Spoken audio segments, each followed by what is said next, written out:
जय हिंद साथियों, आप सभी का स्वागत है आपके अपने इस YouTube चैनल विनस क्लासेस पर। आज की इस क्लास में हम लोग देखेंगे साथियों, रेलवे ग्रुप डी 2026 में जैसे साइंस के प्रश्न पूछे जा रहे हैं उन्हीं प्रश्नों पर आधारित अति संभावित प्रश्न। और ये प्रश्न साथियों 100% आपके एग्जाम में पूछे जाने वाले हैं और ऐसे ही प्रश्न आजकल पूछे जा रहे हैं। तो बिना किसी विलंब के सीधा प्रश्नों पर ही फोकस करते हैं। जैसे कि यहाँ पर देखेंगे, पहला प्रश्न क्या कहता है ये कि न्यूटन के गति के दूसरे नियम का समीकरण क्या है। तो दूसरे नियम का जो समीकरण मेरे प्यारे साथियों है वो होता है force is equal to mass into acceleration, यानी कि बल बराबर द्रव्यमान गुणे त्वरण। ऑप्शन नंबर पर कहां पर दिया, ऑप्शन नंबर बी में दे रखा। यही हो जाता आपका न्यूटन के गति के दूसरे नियम का समीकरण, जिससे हम लोग बल का मान निकाल सकते हैं। ऑप्शन नंबर 20 का एकदम सही जवाब हुआ। नेक्स्ट प्रश्न की ओर चलते हैं।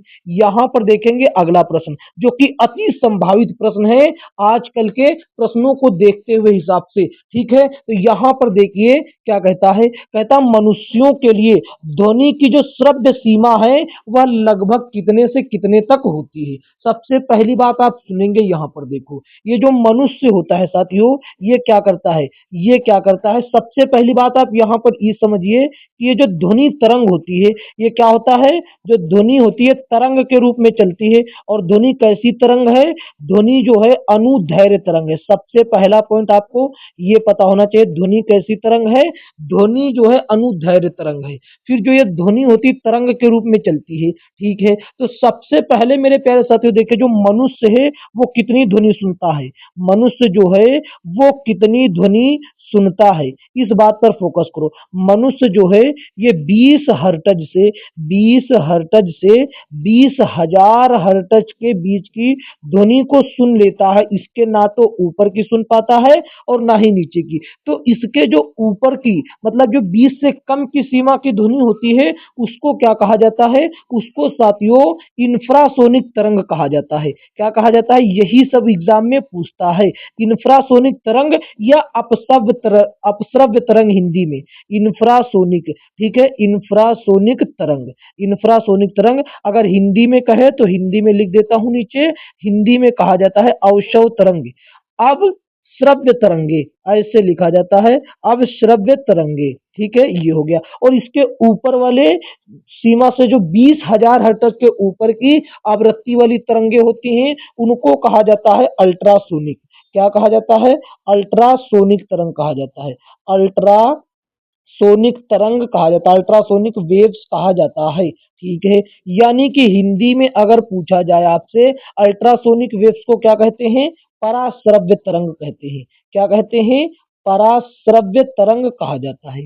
ठीक है, तो अब आप समझ गए होंगे कि जो मनुष्य के सुनने का परास है वो 20 हर्ट्ज से 20,000 हर्ट्ज के 20 का होता है। और इसके ऊपर की ध्वनि को अल्ट्रासोनिक और नीचे की इंफ्रासोनिक। तो कहां पर है 20 से 20,000 हर्ट्ज, ऑप्शन नंबर सी में देखो दे रखा, एकदम सही जवाब। ये सारे पॉइंट्स आपके एकदम क्लियर हो जाने चाहिए। आगे की ओर चलते यहां पर, तभी जाके आप साथियों यहां पर देखिए ये प्रश्न भी आपसे लगातार पूछा जा रहा एग्जामों में, ग्रुप डी के एग्जाम में। यहां पर देखेंगे क्या कहता है, सर्च लाइट में, कौन सी लाइट में, सर्च लाइट में कौन सा परावर्तक। यहां पर देखिए एग्जामिनर कितना खतरनाक है, दर्पण ना पूछकर परावर्तक पूछ रहा, वही दर्पण वही परावर्तक। तो यहां पर मेरे प्यारे साथियों बताइए, सर्च लाइट में हम आपको बता दें अवतल दर्पण इस्तेमाल होता है। क्या होता है, अवतल दर्पण इस्तेमाल। तो और ये अवतल दर्पण कहां कहां इस्तेमाल होता है, देखो अवतल दर्पण एक तो हो गया ये यहाँ पर सर्च लाइट में, एक हो गया वाहन के हेड लाइट में। कहां पर, वाहन के हेड लाइट में होता है। ठीक है, वाहन के हेड लाइट में होता है। ठीक है, और दूसरा कहां पर होता, दूसरा मेरे प्यारे साथियों यही चीज इस्तेमाल करते हैं आंख के डॉक्टर, आंख के डॉक्टर, कान के डॉक्टर, कान के डॉक्टर, और साथियों नाक के डॉक्टर, नाक के डॉक्टर, और दांत के डॉक्टर यही दर्पण को इस्तेमाल करते हैं। और यही इसी का इस्तेमाल मेरे प्यारे साथियों कहाँ पर किया जाता है? इसी का इस्तेमाल मेरे प्यारे साथियों नाई की दुकान पर भी किया जाता है। जबकि उत्तल दर्पण का सबसे मुख्य उपयोग जो है वो वाहन में साइड मिरर के रूप में इस्तेमाल किया जाता है। ठीक है, इसका भी साथियों कंसेप्ट क्लियर हो गया है। ऑप्शन नंबर 20 का एकदम सही जवाब हो जाता है। नेक्स्ट प्रश्न की ओर चलते हैं। यहाँ पर साथियों देखिए क्या कहता है अगला प्रश्न। अगला प्रश्न ये रहा। यहाँ पर देखिए क्या कहता है सबसे पहला पॉइंट, हाइपरमेट्रोपिया से पीड़ित रोग से पीड़ित लोगों द्वारा किस लेंस का उपयोग किया जाता? सबसे पहला बात जो है यहाँ पर कि ये हाइपरमेट्रोपिया क्या होता है, आप इसको समझिए। ये हाइपरमेट्रोपिया जो होता है मेरे भाई दूरदृष्टि को कहा जाता है। दूरदृष्टि दोष को कहा जाता है। ठीक है, दूरदृष्टि दोष में क्या होता है? दूरदृष्टि दोष में मेरे प्यारे साथियों दूर की वस्तुएं साफ दिखाई देती हैं लेकिन निकट की वस्तुएं नहीं दिखाई देती। और इसमें कौन सा इसमें मेरे प्यारे साथियों उत्तल दर्पण का सॉरी उत्तल लेंस का इस्तेमाल किया जाता। ऑप्शन नंबर सी का एकदम सही जवाब हो जाता है। अगर आपसे खुदा ना खास्ता पूछ ले मेरे प्यारे साथियों कि अवतल दर्पण का इस्तेमाल कहाँ पर किया जाता है?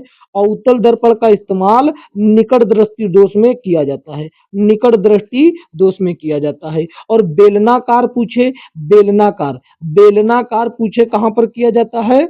बेलनाकार मेरे साथियों अभी अबिंदुकता यानी कि जब दृष्टि वैषम्य रोग हो जाता है एक अंध बिंदुकता करके वो इसमें किया जाता है दृष्टि वैषम्य में। ठीक है। ऑप्शन फिलहाल इसका क्या हुआ? ऑप्शन नंबर सी इसका राइट जवाब हुआ। नेक्स्ट प्रश्न की ओर चल लेते हैं। यहाँ पर देखो क्या कहता है अगला प्रश्न। देखिए यहाँ पर ये very very most important question है मेरे प्यारे साथियों। यहाँ पर थोड़ा आप लोग ध्यान देंगे। ठीक है, यहाँ पर क्या कहता है? यहाँ पर कहता है सूर्य से आने वाली किरणें वायुमंडल द्वारा अपवर्तित होती हैं। इसके कारण आभासी सूर्योदय क्या होता है? आभासी सूर्योदय, वास्तविक सूर्योदय नहीं आभासी सूर्योदय हो जाता।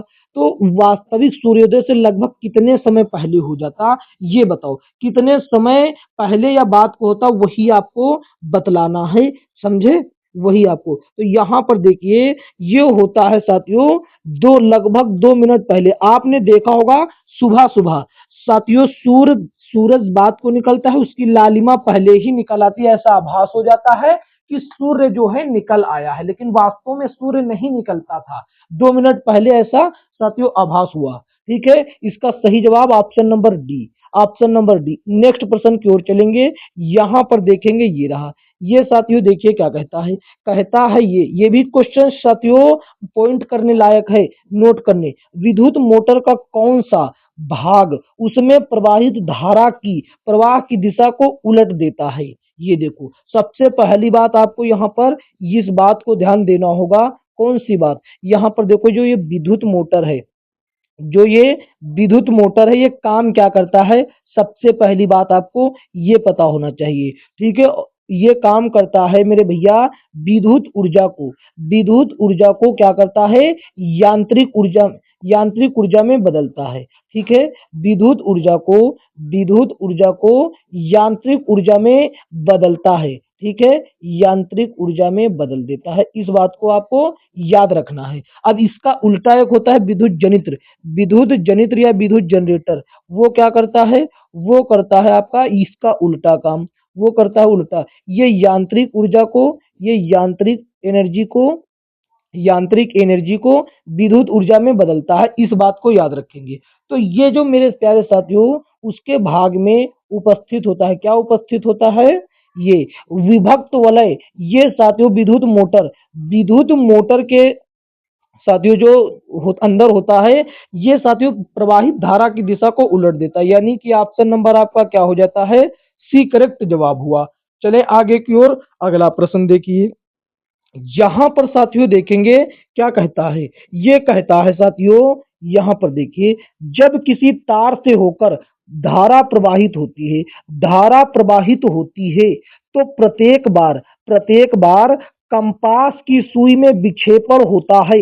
इस विक्षेपण को सर्वप्रथम इस विक्षेपण पर सर्वप्रथम किसका ध्यान गया था? ये very very most important question है, लगा लो इस पे ट्रिपल स्टार क्वेश्चंस पे लगाओ। यहां पर देखो मेरे भाई, आपको सीधा सा सिंपल सा रूल पता होगा कि साथियों, ये मान लो कोई तार है, ये विद्युत तार है, ठीक है। जब इसमें साथियों क्या होती है, जब इसमें धारा बहती है, से धारा बहती है, तो इसके चारों ओर मेरे भाई क्या हो जाता है, इसे पूरा क्या हो जाता है, आवेश ही प्रवाह होता है। आवेश प्रवाह होता है तो इसके चारों तरफ मेरे भाई एक इसके आसपास चुंबकीय क्षेत्र भी उत्पन्न हो जाता है। चुंबकीय क्षेत्र भी उत्पन्न हो जाता है, जिससे मेरे भाई क्या होता है, पास में रखी कंपास की सुई जो चुंबकीय क्षेत्र से विस्थापित हो जाती है, ठीक है, विक्षेपित हो जाती है। ये बार बार तार के पास, जब किसी तार से होकर धारा प्रवाहित होती है, उसके पास रखी सुई मेरे भाई, वो साथियों कंपास की दिशा में विक्षेपित होती। इस पर सबसे पहले ध्यान जो गया था, वो गया था मेरे भाई ओरेस्टेड का, हैंस क्रिश्चियन ओरेस्टेड का ध्यान सबसे पहले गया था। ऑप्शन नंबर 20 का राइट जवाब हुआ। आगे की ओर चलते, यहाँ पर साथियों चलते, ये रहा। इस प्रश्न में भी कंफ्यूजन बहुत है। कौन सी कंफ्यूजन है? यहाँ पर देखो क्या कहता है, कहता है एक पेड़ की शाखा पर बैठा बंदर अचानक नीचे जमीन पर गिर पड़ता है, यह नियम किसका उदाहरण है? ये आपको बतलाना है। तो ये मेरे भाई द्रव्यमान संरक्षण का उदाहरण है, द्रव्यमान संरक्षण का ही उदाहरण है। ऑप्शन ए इसका राइट जवाब हो जाता, क्योंकि मेरे भाई द्रव्यमान सॉरी ऊर्जा संरक्षण का उदाहरण है। ऊर्जा संरक्षण का इसलिए मेरे भाई, क्योंकि वो ऊंचाई पर बैठा था, उसमें मेरे भाई क्या थी, या स्थितिज ऊर्जा थी, और वो स्थितिज ऊर्जा कहाँ से आई होगी, जब वो नीचे से ऊपर चढ़कर गया होगा और उसमें मेहनत किया होगा, और वही जब नीचे गिरा तो ये स्थितिज ऊर्जा गतिज ऊर्जा के रूप में रूपांतरित हो जाती है। समझ गए ना? तो वो गिर गया, इसमें ऊर्जा संरक्षण का नियम फॉलो हुआ। ऑप्शन ए इसका राइट जवाब हुआ। आगे की ओर चलते, यहाँ पर साथियों देखेंगे, ये रहा, ये बहुत ही बेहतरीन क्वेश्चन है। यहाँ पर देखो, ये कहता है कि किस एंजाइम को पाचन क्रिया में अपना काम करने के लिए हाइड्रोक्लोरिक अम्ल HCl अम्ल की आवश्यकता होती है? तो ये साथियों पेप्सिन हार्मोन को होती, और ये पेप्सिन हार्मोन क्या करता है, ये आपको बतलाना है। पेप्सिन हार्मोन क्या करता है, ये मेरे प्यारे साथियों आपको बतलाना। ये प्रोटीन का पाचन करता है, ठीक है, प्रोटीन का पाचन करता है, इस बात को याद रखेंगे, ठीक है। नेक्स्ट प्रश्न की ओर चले, आगे की ओर चल लेते हैं। यहाँ पर साथियों देखेंगे, ये रहा प्रश्न संख्या 10, कहता बहुत कमजोर विकसित बच्चों को कौन जन्म देता है? यहाँ पर रिक्त स्थान पर उसका नाम लिखना है, कौन सा जानवर बहुत कमजोर बच्चों को जन्म देता है? तो ये मेरे प्यारे साथियों हो जाता है कंगारू, बहुत कमजोर बच्चों को जन्म देता है। ऑप्शन नंबर क्या हो जाता है? ऑप्शन मेरे प्यारे साथियों बी करेक्ट जवाब हो जाता है। आगे की ओर चलेंगे, यहाँ पर साथियों देखेंगे, ये रहा, क्या कहता है जी, ये देखो, कहता है मेरे भैया, यहाँ पर ध्यान दीजिए, कहता है मनुष्यों में कौन सा अंग उत्सर्जन के रूप में कार्य नहीं करता? देखो सबसे पहली बात आपको बताएं, ये उत्सर्जन क्या होता है?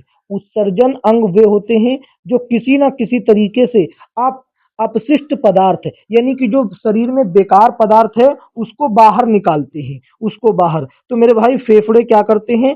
फेफड़े मेरे भाई शरीर के बाहर CO2 गैस निकालते हैं। बड़ी आंत मेरे भाई क्या करता है? अपशिष्ट पदार्थ को निकालता है, ठीक है। और मेरे भाई त्वचा क्या है? त्वचा पसीनों के माध्यम से और रोमकूपों के माध्यम से गैसों का आदान प्रदान करता है, जबकि छोटी आंत शरीर के बाहर कुछ निकालने का उत्सर्जन अंग के रूप में कोई कार्य नहीं करता। तो यही आपके प्रश्न का एकदम सही जवाब हो जाएगा, ऑप्शन 20 का राइट जवाब हो जाएगा। आगे की ओर चलेंगे, यहाँ पर साथियों देखिए क्या कहता है, ठीक है। ये देखेंगे आप लोग, क्या कहता है जी, कहता है कि प्राणियों में जनन अंग नर और मादा युग्मक उत्पन्न करते हैं, जो संलयित होकर क्या बनाते हैं? ये आपको बताना है, जो संलयित होकर क्या बनाते हैं। देखो मेरे भाई, जब साथियों जो जनन होता है, जैसे नर हुआ और ये मादा, ये दोनों जनन अंग है। जब ये मिलते हैं, दोनों के मिलने से जो बनता है, आगे संलयित होकर मेरे भाई किसमें, युग्मनज में बदल जाता है। ठीक है, ऑप्शन नंबर डी इसका राइट जवाब हो जाता है। नेक्स्ट प्रश्न की ओर चलते हैं। यहाँ पर साथियों देखेंगे ये क्या कहता है जी, ये देखेंगे, ये साथियों कहता है कि ये राइबोफ्लोविन क्या है। राइबोफ्लोविन मेरे प्यारे साथियों क्या होता है, ये आपको बतलाना है। ये एक प्रकार का साथियों क्या है, ये एक प्रकार का विटामिन है। विटामिन, अब कौन सा विटामिन है, ये मेरे भाई विटामिन बी 2। विटामिन बी 2 का रासायनिक नाम है, इस बात को आपको याद रखना है। ठीक है, फिलहाल इसका उत्तर ऑप्शन नंबर सी लगाकर आगे बढ़ते हैं। आगे देखेंगे यहाँ पर साथियों देखेंगे ये क्या कहता है। यहाँ पर देखेंगे टैक्सीनिया ग्रेमिनिक्स, टैक्सीनिया ग्रेमिनिक्स कवक, ये किसके कारण होता है, ये मतलब इससे क्या चीज होता है, ये आपको बतलाना है। ये जो पैक्सीनिया ग्रेमिक्स कवक है, इससे क्या होता है, इससे मेरे प्यारे साथियों गेहूं में क्या होता है, गेहूं में ब्लैक रस्ट रोग होता है। ब्लैक रस्ट, काला किट्टा रोग, काला किट या काला किट्टा रोग। ठीक है, ब्लैक रिस्ट बोले तो काला, काला किट रोग, इस बात को आपको याद रखना है। ठीक है, ठीक है। अगर वही बात करें आलू में लेड ब्लाइस्ट रोग किसके कारण होता है, आलू में रेड ब्लाइस्ट रोग मेरे भाई किसके कारण होता है, ये फाइटोफथोरा, किसके कारण लिख दिया जाए क्या, फाइटोफथोरा, फाइटोफथोरा के कारण होता है। ठीक है भैया। गन्ने में लाल सड़न, गन्ने में लाल सड़न कोलेटोट्राइकम के द्वारा होता। मनुष्यों में दांत खाज खुजली, ये किसके द्वारा होता है, जल्दी से कमेंट करें, ये सभी के होता है, आपको पता होना चाहिए।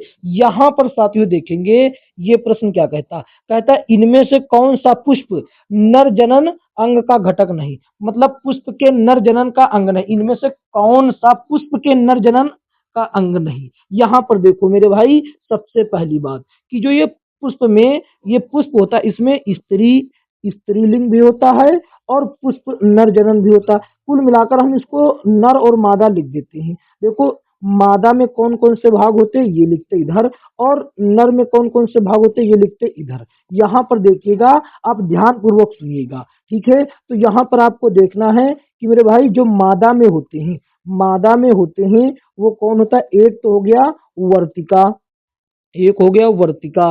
ठीक है, और एक क्या हो गया, दूसरा हो गया वर्तिकाग्र, दूसरा हो गया वर्तिकाग्र, वर्तिकाग्र। ठीक है, और तीसरा हो गया आपका अंडाशय, अंडाशय। ठीक है, ये तीन होते हैं आपके साथियों मुख्य रूप से मादा में। अब वही बात कर ले नर में, वही बात कर ले नर में। नर में मेरे प्यारे साथियों क्या होता है, पराग होता है, पराग, और फिर होता है पराग कोश, फिर होता है पराग कोश, पराग कोश, और फिर क्या होता है तंतु। ये कहाँ पर होते हैं, ये नर में होते हैं। अब आपको बताना है कि इसमें से नर में कौन नहीं होता। नर में मेरे भाई वर्तिका नहीं होती, क्योंकि ये स्त्री मतलब कि मादा भाग में पाई जाती है। ऑप्शन नंबर क्या हो गया, ऑप्शन 20 का एकदम सही जवाब हो गया। आगे की ओर चलेंगे। यहाँ पर साथियों देखेंगे ये रहा, कहता है मेरे प्यारे साथियों, यहाँ पर देखो फलों में मुख्यतः कौन सा हार्मोन प्रचुर मात्रा में पाया जाता है। यहाँ पर देखो ध्यान दीजिए, सबसे पहली बात ये जो जिब्रालिन है, जिब्रालिन ये क्या करता है, ये पौधों में वृद्धि करता है, पौधों में पेड़ में वृद्धि करता है। सबसे पहली बात प्रॉब्लम, ये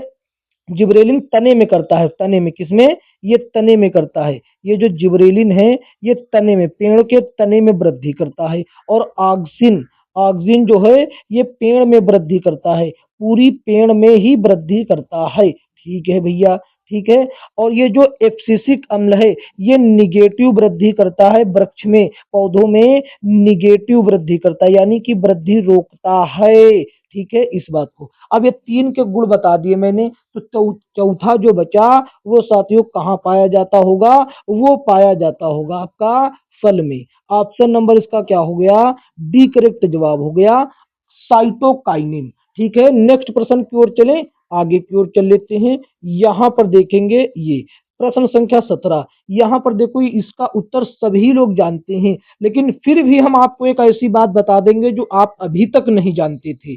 ठीक है, तो देखिए सभी लोग जानते हैं पेनिसिलिन की खोज किसने की थी। ये सभी लोग जानते हैं कि मेरे भाई पेनिसिलिन की खोज अलेक्जेंडर फ्लेमिंग ने किया था। ये बात सभी लोग जानते हैं। और ये भी बात जहां तक कि अगर जानते होंगे तो जानते होंगे कि पेनिसिलिन जो है ये विश्व की पहली विश्व की पहली जो है एंटीबायोटिक है। ये बात भी जानते होंगे आप लोग, हो सकता है एंटीबायोटिक है, ठीक है, एंटीबायोटिक पहली है विश्व की, ठीक है। और लेकिन ये बात कोई नहीं जानता होगा कि इसका निर्माण किससे हुआ था।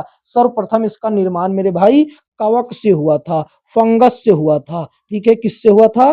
कवक अथवा फंगस से हुआ था। इस बात को भी आपको मेरे प्यारे साथियों याद रखना है, ठीक है, ठीक है। जबकि लुई पास्चर को साथियों रेबीज के टीके के खोज के लिए जाना जाता है। और चार्ल्स डार्विन को मेरे भाई विकासवाद का सिद्धांत देने के लिए, ग्रेगर जॉन मेंडल को आनुवांशिकी का जनक कहा जाता है। ये सारी चीजें आपको पता हैं। आगे की ओर चलते यहाँ पर देखेंगे। ये देखो प्रश्न संख्या 18 क्या कहता है। कहता निम्नलिखित में से कौन सा मानव शरीर की परमाणु संरचना का एक हिस्सा नहीं है, ये आपको बतलाना है, ठीक है। तो 18 नंबर प्रश्न देखो क्या कहता है। तो कौन सा मानव शरीर की परमाणु की संरचना का हिस्सा नहीं है, ये बतलाना है। तो यहाँ पर देखो सबसे पहली बात जो विकल्प में दिए गए हैं, विकल्प में यहाँ पर एक देखो आपको दिखाई दे रहा होगा कि लेड, मानव की जो शरीर की संरचना बनी इसमें लेड कहीं भी जिक्र नहीं हुआ। जबकि कार्बन, हाइड्रोजन और फास्फोरस ये तीनों का जिक्र हुआ है संरचना में, लेकिन लेड का कहीं भी जिक्र नहीं हुआ। यानी कि इसका उत्तर क्या हो गया? ऑप्शन नंबर क्या हो गया? डी इसका राइट जवाब हो गया। D, option D is the right answer. Next प्रश्न की ओर चलेंगे। यहाँ पर देखेंगे, ये रहा। ये प्रश्न जो आपको अधिकतर कंफ्यूज कर सकता है यहाँ पर, ठीक है। तो ऐसे प्रश्न हमेशा बच्चों को कंफ्यूज करते रहे। यहाँ पर देखो क्या कहता है। ये आपसे कहता है कि निम्नलिखित में से किसका द्रव्यमान सबसे अधिक है, सबसे अधिक। तो यहाँ पर आप देख लो, यहाँ पर आप जानते हैं मेरे भाई कि देखो ये तो ग्राम लोहा है। ये क्या है? आप जानते हैं कि ये ग्राम लोहा है और ये परमाणु है, ये भी अणु है, और ये मोल। आप जानते हैं सबसे ज्यादा मोल में होते हैं। अवोगाड्रो नंबर क्या कहता है? 0.02 गुणे 10 का पावर 22, सॉरी 10 का पावर 23, इतने अणु अथवा परमाणु होते हैं। तो सबसे ज्यादा परमाणु या अणु कहाँ पर आपको मिले? सबसे ज्यादा मिले हमको यहाँ पर। तो सबसे अधिक भार कहाँ पर मिलेगा? यहीं पर मिलेगा, ठीक है, क्योंकि ये लाखों करोड़ों की संख्या में मौजूद है। तो इसका उत्तर आपका क्या हो जाएगा? इसका उत्तर आपका मेरे प्यारे साथियों हो जाएगा ऑप्शन नंबर डी, ठीक है। किसी को किसी प्रकार की कोई दिक्कत नहीं होगी। आगे की ओर चलते यहाँ पर प्रश्न संख्या 20 यहाँ पर देखो क्या कहता है। जल्दी से बता दो ये 20 नंबर प्रश्न क्या कहता है। कहता है तरल अवस्था से गैसीय अवस्था में रूपांतरण को क्या कहा जाता है। वेरी वेरी इजी और वेरी मोस्ट इंपोर्टेंट क्वेश्चन। यहाँ पर सबसे पहली बात हम आपको बहुत चीजें बता देते। यहाँ पर देखो, जब मेरे प्यारे साथियों ठोस गलता है तो क्या कहा जाता है? ठोस जब गलता है तो ये क्या कहा जाता है? ठोस जब मेरे भाई द्रव में बदलता है तब क्या कहा जाता है? और यही जब द्रव मेरे भाई गैस में बदलता है, ये तो आपसे पूछा गया, जब द्रव गैस में बदलता है तब क्या कहते हो? और जब गैस गैस में, लेकिन एक बात और सबसे महत्वपूर्ण बात जो है कि जब ये ठोस ठोस सीधे गैस में बदल जाए उसको क्या कहा जाता है, ये आपको बतलाना है। तो यहाँ पर देखो, ये जब ठोस जो है द्रव में बदलता है तो इसको गलन कहा जाता है या गलना कहा जाता है। और इसको साथियों क्या कहा जाता है? इसको वाष्पीकरण कहा जाता है, वाष्पीकरण कहा जाता है, वाष्पीकरण कहा जाता है। और ठोस जब सीधे गैस में बदल जाती तो इसे ऊर्ध्वपातन कहा जाता। क्या कहा जाता? ऊर्ध्वपातन कहा जाता है। अभी तीन और हैं इसके अपोजिट। जब ये द्रव ठोस में बदलता है तो क्या कहा जाता? क्वथन कहा जाता, क्वथनांक कहा जाता या हिमीकरण कहा जाता। जब गैस द्रव में बदलता है तो इसको संघनन कहा जाता। जब ये गैस ठोस में बदलता तो इसको निक्षेपण कहा जाता है। इन चीजों को भी आपको ध्यान में रखना है। आगे की ओर चलेंगे, यहाँ पर देखेंगे ये साथियों क्या कहता है। यहाँ पर देखो मेरे भैया, कहता किसी तत्व का इलेक्ट्रॉनिक विन्यास कितना है, 285। 285 है, तो मेरे भाई उस तत्व का नाम बताओ। इन सभी को जोड़ लो, 285, तो 8 2 10, 10 5 15। 15 परमाणु क्रमांक किसका होता है ये आपको बताना। आप कहेंगे सीधे तौर पर फास्फोरस का परमाणु क्रमांक 15 होता है, तो ऑप्शन नंबर ए हो गया। तो ठीक है, अब देखो क्लोरीन का परमाणु क्रमांक 17 होता है, मैग्नीशियम का 12 होता है, मैग्नीशियम का 12 होता है, और सल्फर का कितना होता है ये कौन बताएगा। सल्फर का कितना होता है ये कौन बताएगा जी। सल्फर का होता है आपका 16 हो जाएगा। ठीक है साथियों, ठीक है। नेक्स्ट प्रश्न की ओर चलते हैं आगे। यहाँ पर देखो ये रहा पिच ब्लेड ये प्रश्न कंफ्यूजन के लायक है। पिच ब्लेड किससे संबंधित है। पिच ब्लेड जो मेरे प्यारे साथियों है, ये संबंधित होता है यूरेनियम से।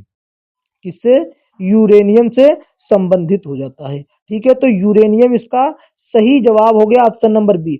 और एक बात को आपको ध्यान में रखना है, वो बात कौन हो जाती है, इस बात को आप ध्यान में रखेंगे। यहाँ पर देखो ये बात हो जाती है कि ये जो यूरेनियम है, यूरेनियम का एक वो होता है साथियों समस्थानिक, यूरेनियम 235। इसका उपयोग मेरे भाई नाभिकीय भट्टी में किया जाता है मुख्य रूप से। ठीक है, नाभिकीय भट्टी में फ्यूल के रूप में किया जाता है, नाभिकीय भट्टी में। ठीक है साथियों, फिलहाल इसका उत्तर ऑप्शन नंबर बी हुआ। आगे की ओर चलते यहाँ पर देख लेंगे ये रहा।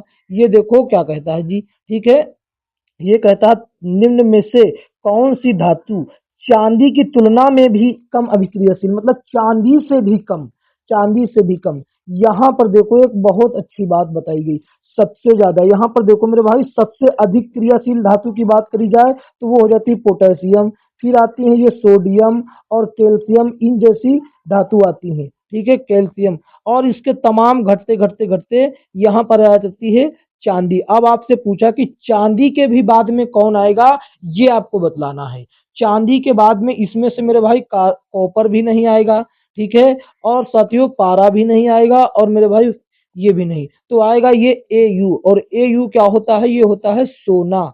ठीक है, सोना सबसे ज्यादा। ये महत्वपूर्ण क्वेश्चन से फंसा सकता है। ठीक है, तो इसका उत्तर क्या हुआ, इसका उत्तर मेरे भाई क्या हो गया, ऑप्शन नंबर बी करेक्ट जवाब हुआ। इस बात को भी ध्यान में रखेंगे। आगे की ओर चलेंगे। यहाँ पर देखो ये रहा। ये देखो महत्वपूर्ण क्वेश्चन से, मेंडलीव की आवर्त सारणी के अनुसार हाइड्रोजन्स हाइड्रोजन्स की तरह हाइड्रोजन भी हाइड्रोजन भी खाली स्थान के रूप में मौजूद होता है। मतलब किस रूप में मौजूद होता है, ये द्विपरमाणु के रूप में मौजूद होता है। ये द्विपरमाणु क्या है, मतलब कि ये दो परमाणुओं के रूप में। आपने देखा होगा कभी हाइड्रोजन अकेला अगर सिंगल लिखा जाएगा तो केवल H नहीं लिखा जाता, बल्कि इसके स्थान पर लिखा जाता है सही रूप से H2 लिखा जाता है। समझे, तो ये जो दो लिखा जाता है, यही मेरे भाई क्या हुआ, यही हुआ द्विपरमाणुओं के रूप में पाया जाता है।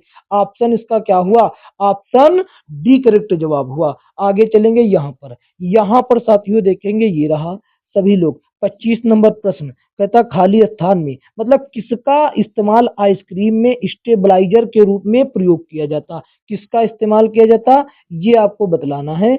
सबसे पहले तो किसका किया जाता है, ये किया जाता है जिलेटिन का इस्तेमाल किया जाता। तो जिलेटिन इसका एकदम सही जवाब हो जाता, कौन, जिलेटिन। ठीक है, अब लेकिन एक बात आपको यहाँ पर जानने की आवश्यकता है, ये जिलेटिन क्या होता है। जिलेटिन मेरे भाई क्या है, जिलेटिन एक रूप से साथियों पदार्थ होता है। वो कैसा पदार्थ, वो कहाँ से प्राप्त होता है, वो मेरे भाई जंतुओं से प्राप्त और उत्पादों में प्राप्त कोलेजन से किया जाता है। लेकिन मेरे भाई इसका रंग कैसा होता है, इसका कोई रंग नहीं होता। इसका स्वाद कैसा होता है, इसका कोई स्वाद नहीं होता। ये रंगहीन, स्वादहीन, और साथियों देखने में ठोस होता है, और हथौड़ा मारने पर टूट जाता है, यानी कि भंगुर भंगुर होता है। ये सारे इसके गुण होते हैं।